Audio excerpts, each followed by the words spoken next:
Let me greet everyone, my board colleagues and members of the public who've joined us this evening. I want to welcome each of you to our September 12th, 2019 public hearing on the fiscal year 2021 through 2026 proposed capital improvement program for our school system.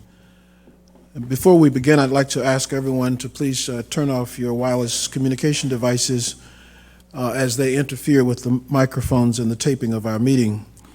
We're convened this evening for the sole purpose of receiving public comment on the CIP from members of the public of our county. I want to express the appreciation of the Board of Education for your participation in this process, and I also want to express our appreciation to our facilities and CIP staff and the staff of Dr. Golson. I want to also thank the board staff, Ms. King and Ms. Berkeley and Ms. Woodson and others for preparing the board for this evening's hearing. Ms. Berkeley, at this point, would you please call the roll? Good evening, board members. Good evening. Ms. Ahmed? Here. Ms. Boozer-Strother? Here. Mr. Burrows? Ms. Eubanks? Mr. Montero? Mr. Murray? Mr. Omalola? Here. Mrs. Queen? Mrs. Shepherd? Mr. Thomas? Mr. Valentine? Mr. Wallace? Mrs. Williams? Present. Dr. Thornton? Here. Thank you. Thank you, Ms. Berkeley. Colleagues, I will now yield the floor to Mr. Barry Stanton, who is our Chief Operating Officer, for his comments and presentation. Mr. Stanton. Good evening, board members. Good evening, sir. This evening, we are here to receive public comments concerning the proposed request for the FY 2021 through 2026 Capital Improvement Program. Tonight is a night for us to listen to the public's concerns about our capital program. We will not respond to comments tonight. The proposed FY 2021 CIP request totals approximately $240 million. This includes a total county funding request of approximately $181 million and a total state funding request of approximately $59 million. The projects in this request cover 4 new schools and/or modernization of existing schools, systematic mechanical HVAC upgrades at existing schools, countywide, county-only funded projects, including but not limited to code compliance, major life cycle projects, replacement projects, central garage, transportation facilities, and stadium upgrades. Other projects in the FY 2021 CIP include stage renovations, design funding, planning and design funding for facility conditions assessment, upcoming feasibility studies, and design services. Finally, there are funds for roof replacement and security upgrades in our facilities. Today, these are my opening comments, and we look forward to the public comments and input tonight. At this point, I will turn this over to Sean Matlock, our Director of Capital Programs, to go over a brief PowerPoint presentation. Good evening, board members. Good evening, sir. This is going to be a summary of the requests for FY21, and I will start with one. I don't think this is working. No.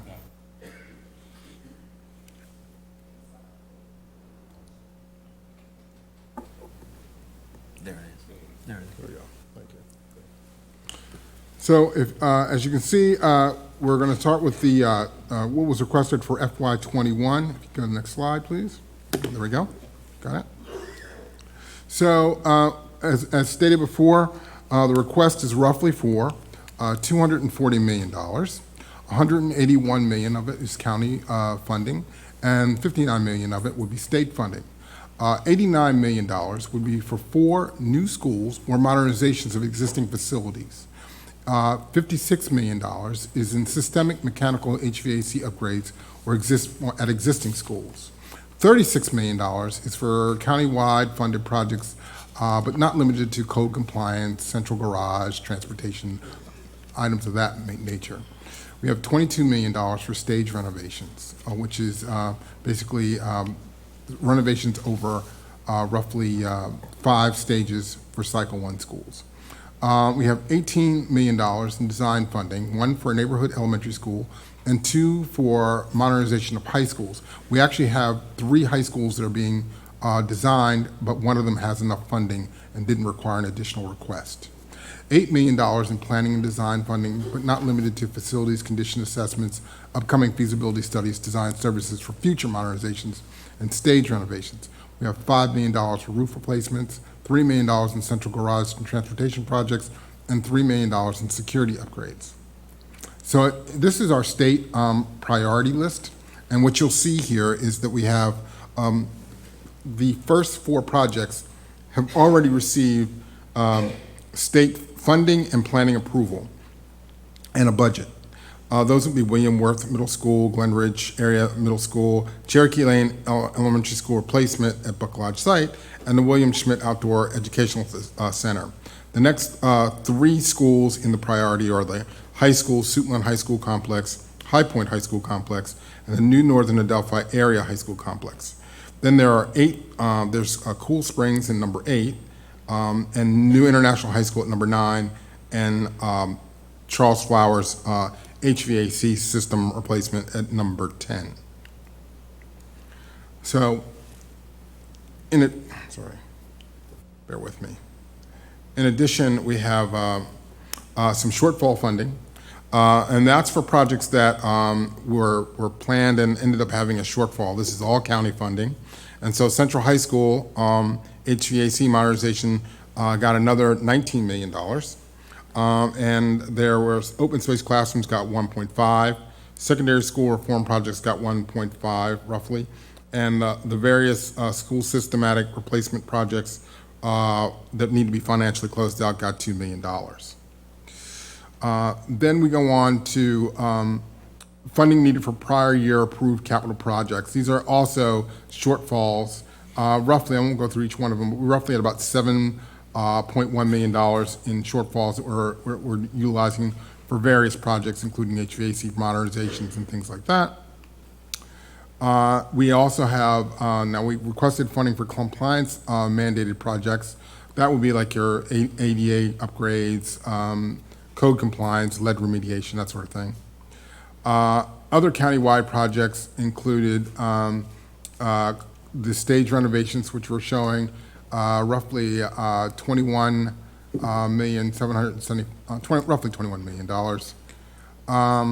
And there are other countywide projects that total roughly $65 million. So in all, we have a state funding request of $59 million, a county funding request of $181 million, and the total request of $240 million. This is generally the next steps that we have in the process. Second reader will be on September 19th. October 4th, the IAC submission is due to the county for full CIP and to the IAC. In November, the governor will make its announcements. In December, the IAC gives our 75% approval. January, the county government public hearing for the budget, for their approval of their portion. And February, the IAC approves 90% of the budget and lets us know where most of the money will be. The county government has a public hearing on the budget in March. The state legislature adopts the final budget in April. The IAC makes final approvals in May, and the IAC releases the adopted CIP in June. And that concludes our presentation. Thank you, sir, and thank you, Mr. Stanton. Colleagues, we will now hear from the registered speakers who joined us this evening for public comment. Again, I want to thank those who have signed up to speak before the Board of Education. Each of you will have 3 minutes to address the board. At the sound of the buzzer, we'd ask you to complete the sentence that you are making and then conclude your comments. And then at this point, I would like to ask our first speaker to please come forward, and that is Mr. Kevin Ward, Honorable Kevin Ward, who is the mayor of the city and City Council of Hyattsville, Maryland, regarding the MSP3 funding. Mr. Mayor, welcome, sir.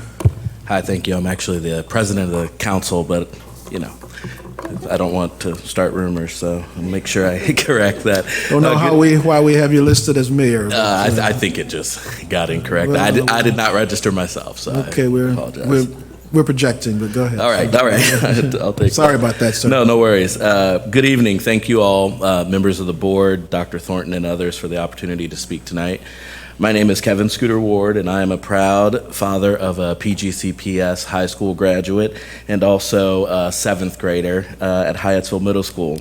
I also serve the people of Hyattsville as the president of the city council, and it is in that capacity that I'm here tonight to speak to you all. As many of you know, over the past decade, the city of Hyattsville has experienced an influx of new residents, businesses, and investment. We are proud of the success of our community and how it has helped contribute to the success of our great county. However, we are now at a point that our long-term economic growth is compromised because of our school infrastructure, as it is falling short of the needs of those that call Hyattsville home. The replacement and reconstruction of both Hyattsville Middle School and Hyattsville Elementary are top priorities for the city of Hyattsville. The existing facilities are woefully inadequate, not meeting even the basic needs for students. Neither school has the necessary capacity to support the student body, and the folks in the area just don't feel it is a productive learning environment for their children. We recognize that this board and the CIP have identified an overwhelming number of capital needs, but it is clear in the PGCPS master plan needs analysis that the existing conditions and pupil projections in Northern Planning Area 7 are not sustainable in the current facilities. We applaud your efforts to tackle this long overdue investment and recognize the challenges in funding infrastructure needs that have been widely ignored for almost 2 generations. I recognize that there is continued angst in my own community over the prospective locations of schools, but while I understand and respect the concerns of all involved, I am here to reiterate the basic point that we are respectfully requesting that this board affirm its commitment to funding the reconstruction of both Hyattsville Middle School and Hyattsville Elementary School, either through P3, public-private partnership funding, and Keep Our Place remaining in Cycle 1 of the county's 2020 to 2025 capital improvement plan. The most important factor in ensuring that our schools remain prioritized in the CIP process is ensuring that our schools remain prioritized in the CIP process. So I ask the board to affirm our place in the CIP process and commit to commencing due diligence on the location the city of Hyattsville provided and recommendations on at this body's request. Thank you. Thank you, Mr. President, for your comments. Our next speaker is Richard Howard, who's from the office of the Honorable Jolene Ivey. Mr. Howard. Thank you and hello. Hello, My sir. name is Mr. Richard Howard, and I can say it's a pleasure to come before you and to recognize some of the board members that are really dear friends of mine. I'm here on behalf of Councilmember Jolene Ivey for District 5, and she strongly urges that you fund the modernization projects for Kenmore Middle School and Thomas Johnson Middle School. Kenmore and Thomas Johnson are currently over capacity. Temporary classrooms, they do not provide a suitable learning environment for our scholars and are being used beyond their intended lifetime. The principals and staff of both schools, they want facilities that will allow them to best serve their students. Parents want to know that their children are getting the best education possible. And to do that, we need to ensure that our facilities allow these children to thrive.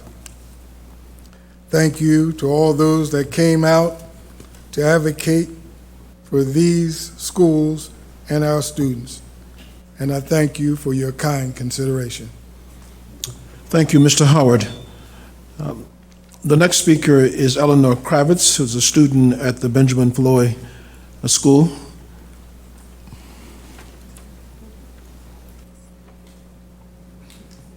Could someone help them with the mic, please? Thank you.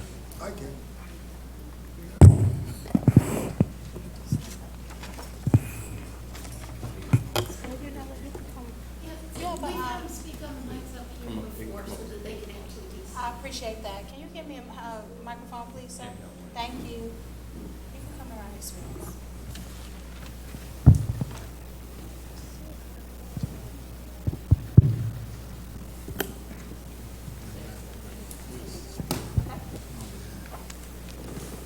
Good evening. My name is Eleanor Kravitz. I'm in second grade at Benjamin D. Floyd Creative and Performing Arts Academy. Last year, I gave the board a petition from our school asking for a new auditorium. I am upset that the new budget does not include money for the auditorium. I hope that you will think about finding the money for my performing arts school to have a safe performing space. Thank you. Hello, my name is Harper Stoll. I am in third grade at Benjamin D. Floyd. I am here to remind everyone that our school is a performing arts school, with no space to perform. One of our teachers hurt his back when he was tripped on the wires and he fell off the stage in the gym. It is not safe for students or teachers. Please find the money to fix our school. Thank you. Our school pledges, I am proud to be a Floyd Falcon. I'll fly high each day. I promise to do my best in every possible way. I'll act with integrity and look at the world with perspective of all. I'll persevere, think clearly and creatively through each task, no matter how big or small. I'll be respectful and responsible. I'll do my very best to succeed. I'll believe in myself and achieve. Thank you.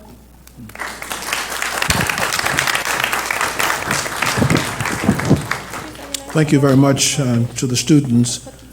The next speaker is Johan Smalls, a student at the Largo High School. Thank you. I don't see Mr. Smalls here, so I will go to the next speaker is Tavon Sims. Is Tavon Sims here? Mr. Sims, please come forward, sir.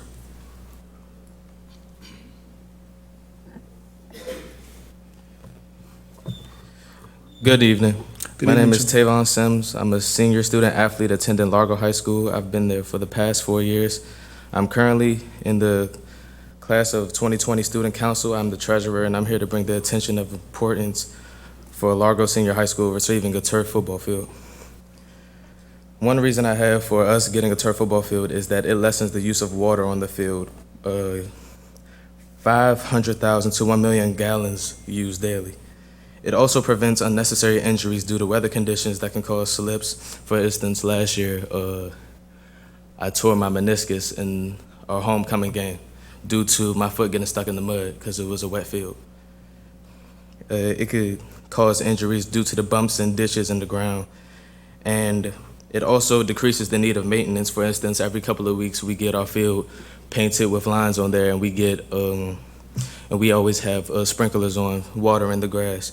So those are my reasons for why we need a turf field. Thank you very much, Mr. Sims. The next speaker is Jasula Dewadu. If you'll please come forward.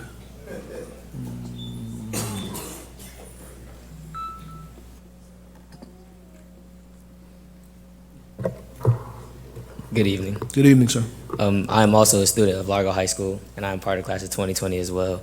And I serve in the student council as well. And I'm bringing the attention of having a turf football field to the table because I feel like it's very important. It's not only for football, but it's for all other sports. And I feel like us getting a turf football field will not only benefit the football team, but will benefit everyone else also in the county, such as little league teams around.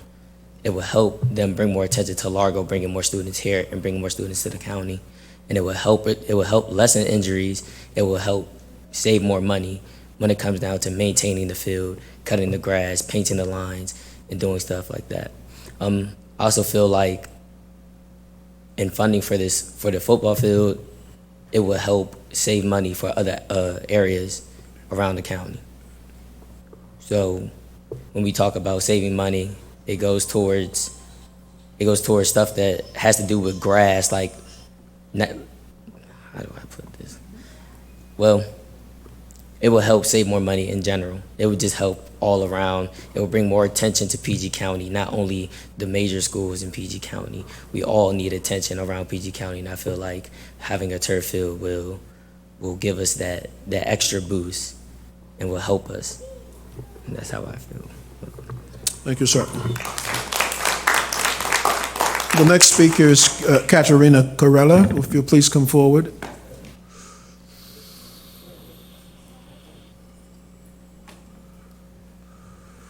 Hi, good evening. Hello. Thank you for letting me speak. My name is Katerina Corella. My son Augusto was a Hyattsville Elementary student for 6 years, and he's just starting now at Hyattsville Middle School. And I wanted to thank you for prioritizing the building of new facilities for both of these schools, and ask that you please keep them both in Cycle 1. As you know, both Hyattsville Elementary School and Hyattsville Middle have persistent and serious problems, ranging from HVAC issues that render classrooms unbearably hot, sometimes to the point where students have had to go home sick, to mold and mildew issues, to burst pipes, to overcrowding. And I know in the past you have heard specifics from teachers and parents, so I won't get into them all. I did want to emphasize the adverse effects that these issues have on the health, engagement, and learning of the students, and also to emphasize how the overcrowding stresses these issues. I wanted to give you an example of, at Hyattsville Elementary, there are 5 large temps that are in the playground. It's just a blacktop. And not only does it take up space on that, but it's also an issue for the children. It's an issue for the children who are playing on a much smaller playground with temps covered in mold and fungus, but it's also an issue for the kids inside the temps. My son was in one of the temps, and while he's in his class, students are at recess, so they're constantly getting bombarded with kickballs and soccer balls and banging on the thing, so much so that the teacher even said they may as well go ahead and paint a goalpost on the side because it was just that distracting. And as you know, our kids are bright and eager to learn, and we should provide them with an environment that is conducive to their learning and their growth. And so on behalf of the Hyattsville Elementary PTA, in which I served as a treasurer, and the Hyattsville Middle School PTSO, in which I am now co-president, I'd like to thank you for the opportunity of having safe, clean, and functional facilities for our kids, and urge you to please, please keep both Hyattsville Elementary and Hyattsville Middle School in Cycle 1. Thank you very much. Thank you for your testimony. The next speaker is Danielle Broder. Daniel Broder. Sorry, Dan. Good evening, board members, members of the public. My name is Daniel Broder. I am speaking tonight in a personal capacity, though I will note that I am the chairman of the Hyattsville Civic Committee, Hyattsville Educational Facilities Task Force, and the Hyattsville Education Advisory Committee. But most importantly, I am the proud father of a 2-year-old girl. Oh, thank you very much. And I would do anything for my daughter. I would walk through a storm. I would drive her across the country. And I know that all of the parents in our community feel the same way about their children, which is why it is so distressing to me that day in and day out, I have to see all of our children in Hyattsville attend schools that have conditions which are completely unacceptable. There are rodents in the cafeterias. There are black mold exposed pipes. There are fire exits which are tied shut with ropes. It is a situation that is not worthy of who we are in terms of how we value education in this county. And so I ask that when it comes to our community, when it comes to Hyattsville, when it comes to the entire county, that you take the care and consideration to fund these facilities. Keep Hyattsville Elementary School, Hyattsville Middle School in Cycle 1. They are two of the most urgent needs in northern PG County. We need to ensure that we don't get pushed back even further. Hyattsville Elementary School was supposed to be traditionally funded in 2017. It's now slated for funding in 2023.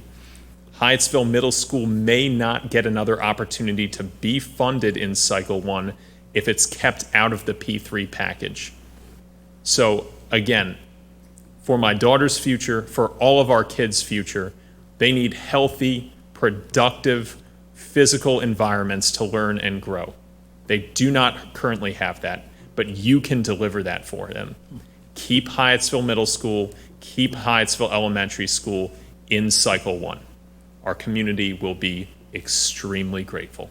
Thank you for your time. Thank you, sir. The next speaker is Ms. Michelle Clark.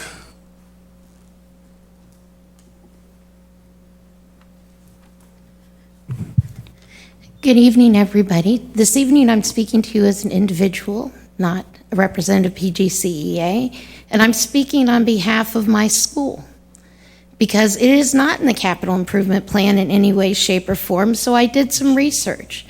It was just 5 years the Kenmore Elementary School was converted to an early childhood center. At that time, improvements such as adding bathrooms to classrooms so it would be more appropriate for an early childhood center, and those types of changes were promised. They were never made.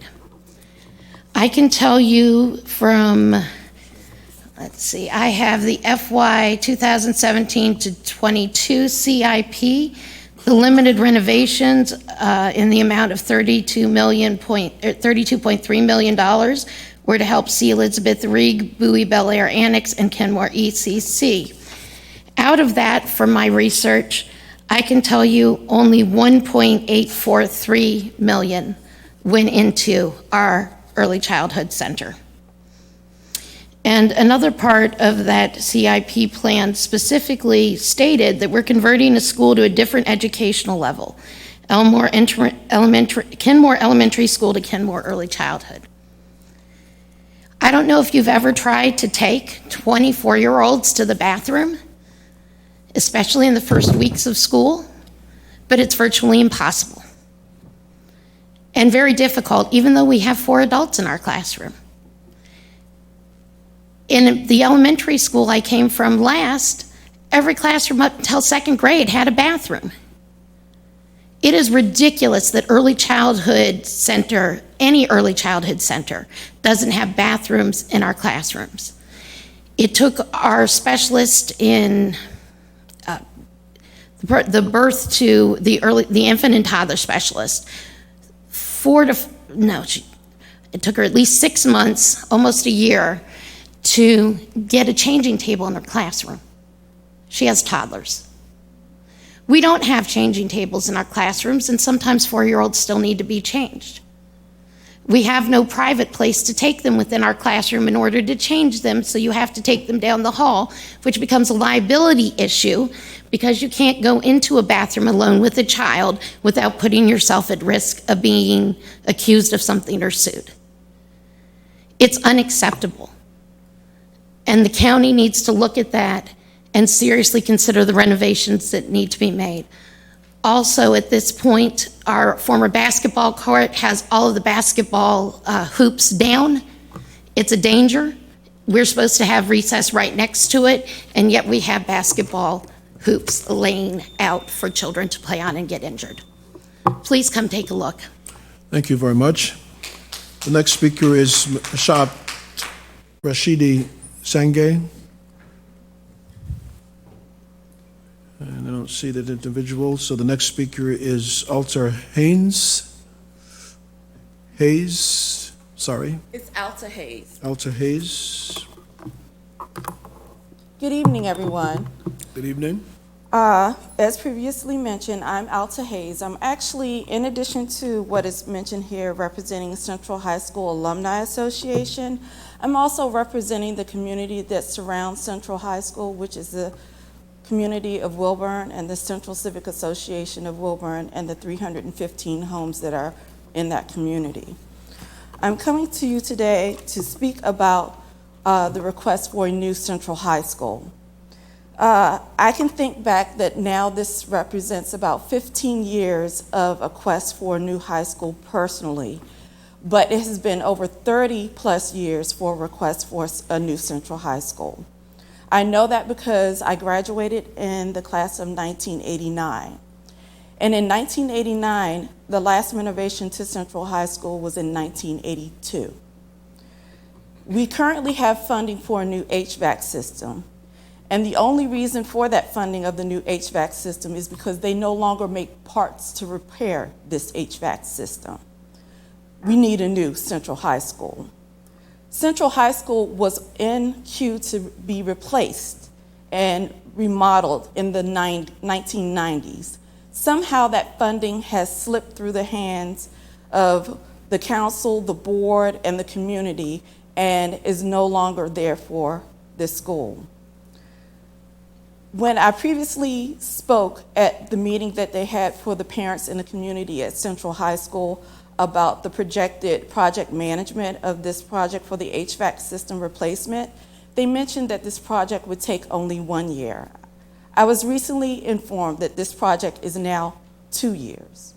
The school has just started the process of doing the renovation within this last month, but really not much has moved, as it was previously outlined that this would start in August of this year.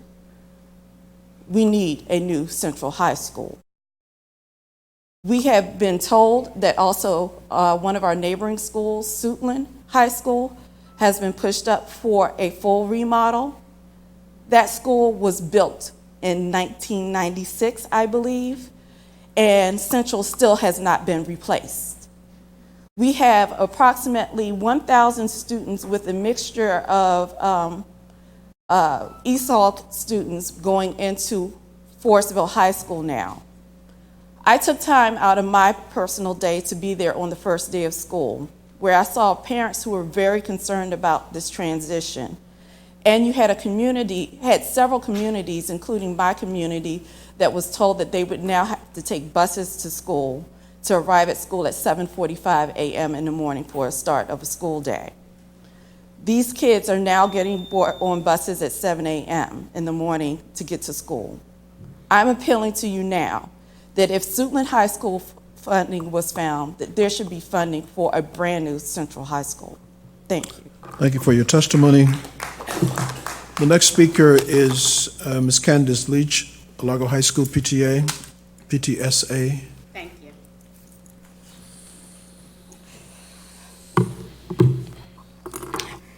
Good evening, everyone. My name is Candace Leach, and I am the president of the Largo High School PTSA. I am the proud mother of 2 Largo High School alum, class of 2017 and 2016, and the parent of a senior in the class of 2020, and also a member of the Largo High School football team. I stand before you today to mention a few key projects that Largo High School sincerely and humbly needs. First, we were informed of a refacing project that Largo High School would receive. This was several years ago, with the completion being estimated around summer 2019. To date, our media center nor gym windows have been replaced, not a single one. Needless to say, the windows that surround our building are crucial elements. Some of the windows no longer open, most of them are in poor shape.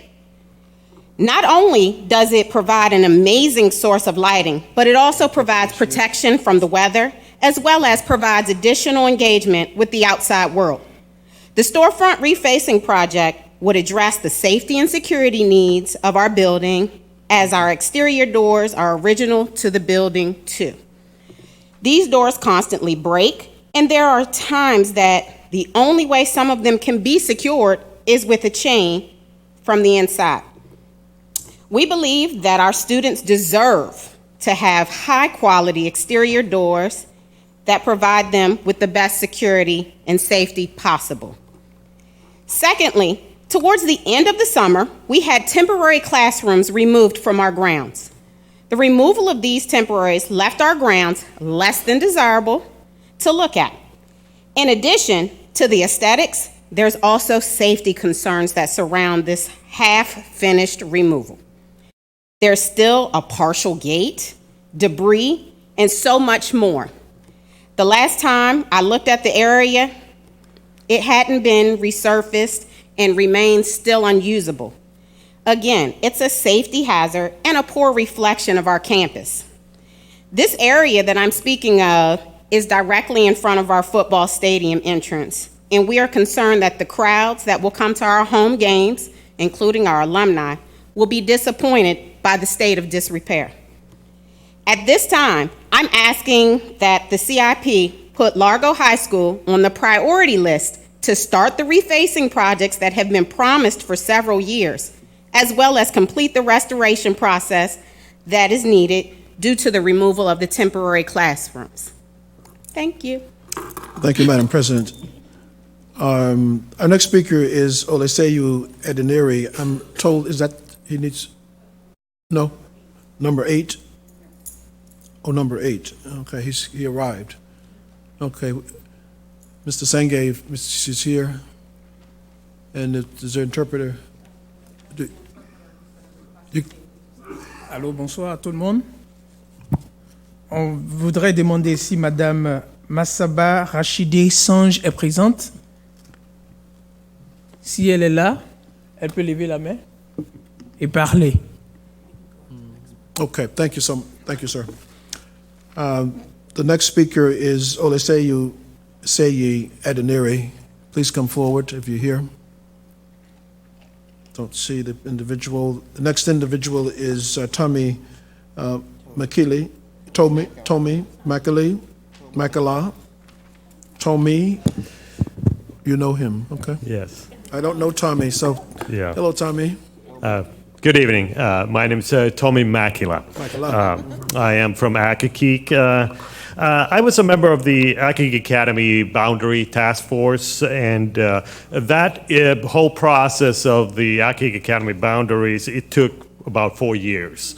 To resolve, the task force finally recommended that the kind of the consensus solution to the problem at Akakeek Academy was to establish a new K-8 academy at Potomac Landing Elementary School. And a few months ago, the board approved that plan, and we are very grateful for that because that was the consensus from the community. It was there was no perfect solution, but that was the one that we thought that was the closest to a win-win. So we are very grateful about that. Of course, turning Potomac Landing into a K-8 school, because it is an elementary school now, does require major capital improvements. And one of the reasons we kind of picked up on that idea was that Potomac Landing is already on the CIP list in one of the later waves, but it is there. And so, excuse me, we felt that it would be good to leverage that money in a way that's already coming and kind of budgeted in a way. So with this expectation that there will be this major capital improvement to make this happen, I was, to be frank, just surprised and disappointed to see in the CIP plan no indication whatsoever of any of this discussion or decision that the Potomac Landing. So first of all, there's no mention of the K-8 conversion project. It's just they talk about the Potomac Landing project as it was before. It has changed its nature, I believe it should, since it's going to turn into a K-8 school. And of course, because the full implementation of the boundary plan to help Akakeek Academy requires that this new K-8 academy is completed. So we would certainly hope that this project would be moved up in the queue, and hopefully maybe the public-private, the collaboration, if those projects maybe pick up some of the other projects, hopefully then maybe this conversion project would be one of the projects to move up. And I would also, excuse me, would like to just point out another one that in our discussions we discovered that certainly that the Fort Washington Forest Elementary really has to stay open because of the lack of seats in the area. And in the past, I believe it kind of fell off the list of schools to renovate, and that school desperately needs also some attention when it comes to capital projects. So I hope Fort Washington Forest Elementary will also be added to the list. Thank you for your time. Thank you, sir, for your comments. The next speaker is Duran Thomas. Mr. Thomas, please come forward.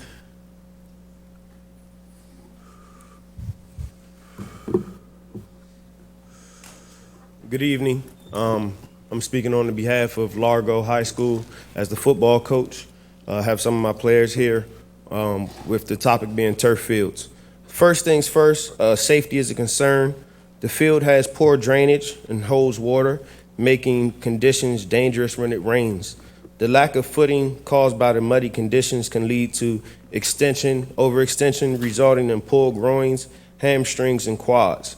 Once the mud dries, we are left with an uneven playing surface that can lead to torn ACLs, torn meniscuses, and a lot of sprained ankles. The middle of the field has lumps that can be compared to a baseball pitcher's mound. Also, you can find many small to medium-sized rocks on the field. The second topic I want to discuss is the usage of the field. Largo is the only high school in the county that has 6 teams using their field, since Largo International High School is a part of our school right now. We have JV football, varsity football, Largo girls soccer, boys soccer, JV and varsity, and International High School boys soccer and girls soccer JV as well. So that's a total of 6 teams. That's just too much of a usage rate for one natural grass surface. The next thing, competitive advantage. Many schools have turf fields and they're not affected by rain. They can resume practice and we're not afforded that opportunity. We're forced to practice inside or on muddy, dangerous playing fields. Expensive footballs get damaged by water and the mud prevents us from getting full speed reps. Teams that can practice on their game fields daily can work on proper spacing and angles that cannot be accomplished on a diamond-shaped baseball field or softball outfield. Recruiting. Players look faster on turf, coming from a college perspective. A lot of college coaches hesitate to take a legitimate look at film when they see athletes playing on poor fields and poor stadiums. Many counties across the nation have large stadiums and turf fields, so it doesn't make sense for PG County to not have the same standard. The last topic is just fairness. Our kids deserve fairness, in my opinion. If all students matter, no matter if they attend 4A, 3A, 2A, or 1A, North, Central, or South County, the facilities should be equal. Currently, there's a direct correlation that most of the better athletic teams, specifically football, are schools that have turf fields. It doesn't matter in all cases that they may necessarily have better athletes, but they may be better prepared because they have a better playing surface to prepare on. Thank you. Thank you, sir. The next speaker is Patricia Seaton. Ms. Seaton from the Howard B. Owens Science Center. Thank you, distinguished board members and public. The students of the county actually know me as Planetarium Patty, but I'm also a lifelong resident and taxpayer of Prince George's County. I'm here to speak on behalf of the Howard B. Owens Science Center and the renovation of the Planetarium Theater that showed up on the list of summary projects for the fiscal year 2020 capital improvement plan, but there's been no information provided since then, including at a meeting that I had last spring with the chief academic officer. I'd like to talk about the impact of the planetarium. Over the last 3 years, we have averaged 8,373 students pre-K through 8th grade through the doors of the planetarium. In addition to that, we've averaged 506 members of the community coming for our public nights that are held once a month. We've had 209 college students average over the last 3 years coming from Howard Community College and the University of Maryland from College Park. Of the student numbers that I gave to you, that's over 41% of the total number of students that go through the doors of the Howard B. Owens Science Center. So as you can see, these numbers indicate that the planetarium is a vital part of the Howard B. Owens Science Center and the success of the STEM education for PG County Public Schools. The urgency that we have in replacing it is that this equipment was designed to last for 25 to 30 years. We're now entering our 41st year with the same equipment. Over the last 10 years, we've been advocating for changes there, and we've had to repurpose a lot of things. The new equipment does not work with the latest technology, so I've been forced to recreate, reuse, repurpose a lot of the things that are there, literally running off of duct tape and electrical tape, tears and sweat, to keep programs going. Last year, we experienced two major failures. One of them was the moon belt broke. It was shredding, and moon phases shows up repeatedly in multiple grade levels in the next generation science education standards, and it's also part of our curriculum as well. We also had a problem with the bright stars failing, which directly impacts one of the performance expectations for fifth graders. We were able to temporarily replace the problem for the bright stars with some equipment that was used from the Maryland Science Center, but we have no idea of knowing how long that's going to continue to last. It is imperative that this funding that suddenly showed up, but we don't see anywhere on this 21 newest capital improvement plan, because I have been speaking with the planetarium vendors, and it will take upwards of 9 months after a bid award for them to purchase and to manufacture the equipment that is needed. So if we would like to have that happen, we need to allocate the money now so that by next summer, we can take the 4 to 6 weeks to install that equipment and be able to work uninterrupted for the students of Prince George's County Public Schools. Thank you. Thank you for your comments. The next speaker is Rebecca Wallawender. Did I get it? You did. Great. Just every letter that's there, pronounce it, and you're right on. You got it. Good evening, board members. As the chair said, I'm Rebecca Wallawender. I'm a resident of Upper Marlboro, Maryland, and the parent of 5-year-old twins who attend John Hanson Montessori School. This is their 3rd year. They're kindergartners, and they ride the bus, so you can't tell them anything. But I want to tell you what one of them told me. I'm sure you're all aware of the situation of the co-location of John Hanson and Forest Heights Elementary School due to the seemingly interesting situation where it was discovered that our crumbling physical plant is in fact actually crumbling, and we ended up with a situation where students were unable to attend the school that they're supposed to attend with only a few weeks' notice. John Hanson is being used as that swing space, and I can tell you that I was one of the parents that was a little hot about this and what it meant for my students. And so I waited for a week to let my kids settle in, and decided to ask one of my daughters, hey, what's it like sharing your school with another school and other kids? And she said, what other kids? And then I realized that these students are invisible to the adults in Prince George's County. They are invisible to my 5-year-olds, and that is fair because they are 5.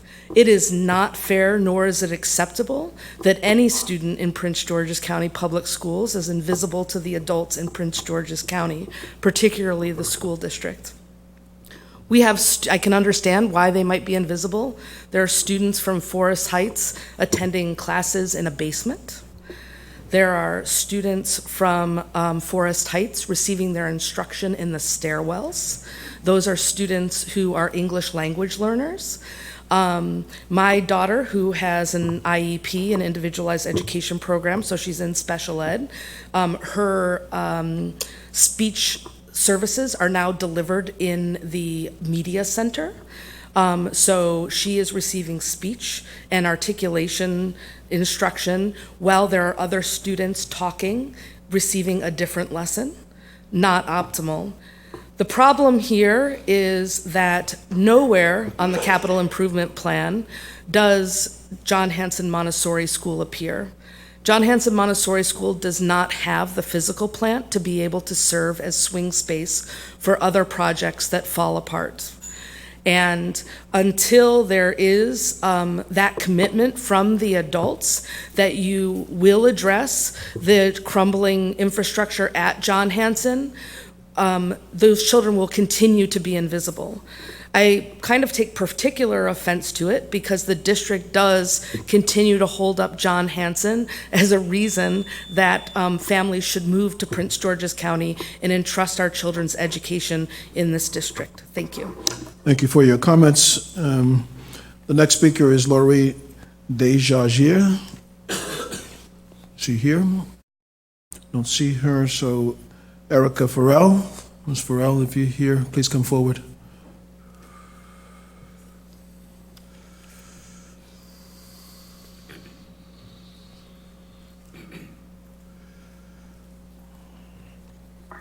Good evening. Good evening. My name is Erica Farrell, and I'm from the John Hanson Montessori School as part of the PTSA. And I came to talk about the transition of Forest Heights and John Hanson basically being used as a holding facility. And I don't know if you're aware, but just like the former parent just spoke about the conditions of the school. We have people who normally would have an office, and so that John Hanson could accommodate them, they're in a closet. So their office space is in a closet. Now, I don't know about you, but I would feel a little claustrophobic about it, but that's the conditions that they're in. Then you have kindergarten classes combined. Now, I have a grandchild and a 7-year-old. When them two are together, it's chaos. So can you imagine 2 kindergarten classes combined together trying to learn? And I don't know if the kids are being ignored because all of them are not English speakers, but no child in Prince George's County should be subject to that type of, to me, being treated like I'm not going to say a stepchild, but being treated as a child as you don't care about. Everyone has a right to an education and to be in a facility to accommodate them. And I asked the principal about temporaries, and he was told that he couldn't get them. But I think this is an emergency type of situation that you got to make some type of accommodation or see if there's another available vacant building that they could go to accommodate the students at Forest Heights. So, thank you. Thank you very much for your comments. The next speaker is Kurt Brenzenhofe. Did I get it? I'm almost there. All right.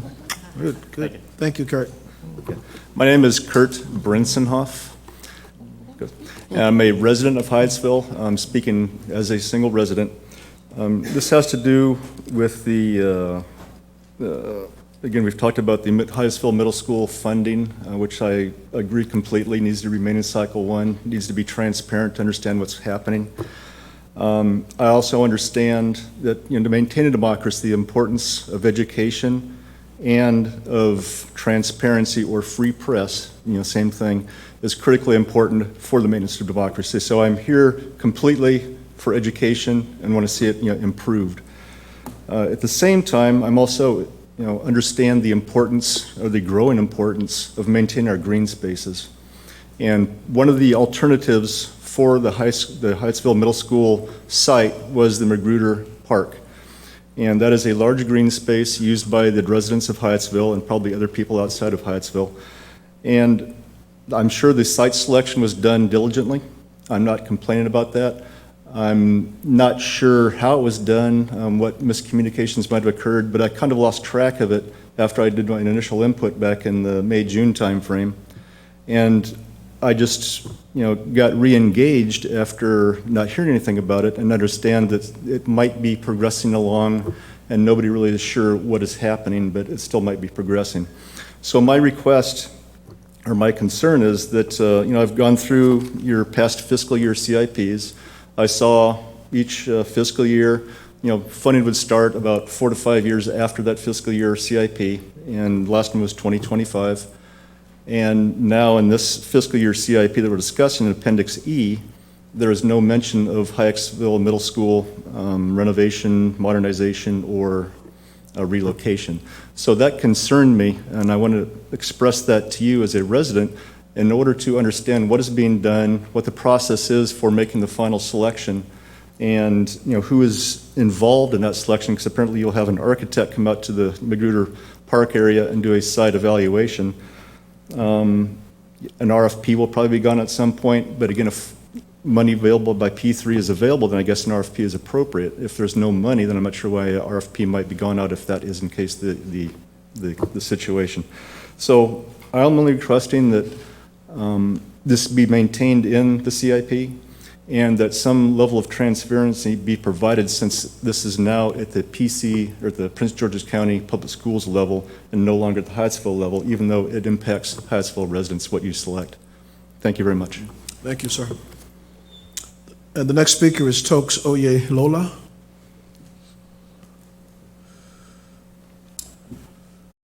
Good evening, board members. Good evening, community and residents here. I'm here today as just a resident of the community. This is my first time attending one of these public hearings, so I appreciate the opportunity to attend. I came here today with intentions of just asking questions, seeking to understand. I'm here today with my daughter. I have a 5-year-old daughter that attends Prairiewood. And I came here to ask questions, but I understand we are here to either speak and questions would not be either responded to, so I will adjust my approach for today. But I'm here with a similar complaint or similar issue as most of the residents and the people here is. If you listen to the theme, we have a common theme of overcrowding, poor infrastructures in our schools.